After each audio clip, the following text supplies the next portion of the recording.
We must come to face up the fact that Iran is a threat.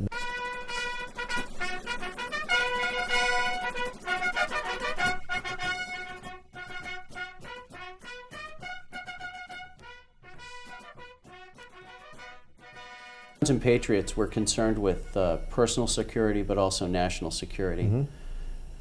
There are many enemies of the United States, but off the top of my head, I can only think of one government that has an organized and sustained program to kill American soldiers, and that's the government of Iran. In the last 4 years, there's been a huge percentage of our combat deaths in Iraq that have been at the hands of Iranian agents and operatives.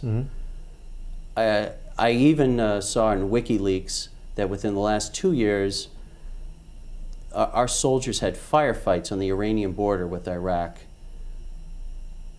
Do we just ignore this? I mean, is there anything we can do? Are we in a sort of political time and space where we just have to just accept this war against our soldiers? No, you can't accept the war. And the thing is, the reality of your enemy, if you don't accept it, it will eventually become your own. So you're absolutely right, but I mean, I take it even further back. I mean, when the Shah was deposed and you got the Ayatollahs, then Iran became, the #1 sponsor of Islamic terrorism.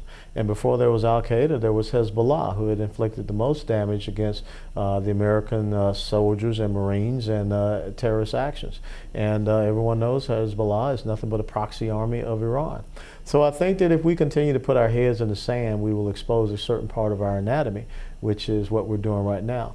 We must come to face up the fact that Iran is a threat, not just a regional threat, but a global threat. There are news reports already that Iran is putting missile facilities in Venezuela, which could eventually reach and strike our congressional district down in South Florida.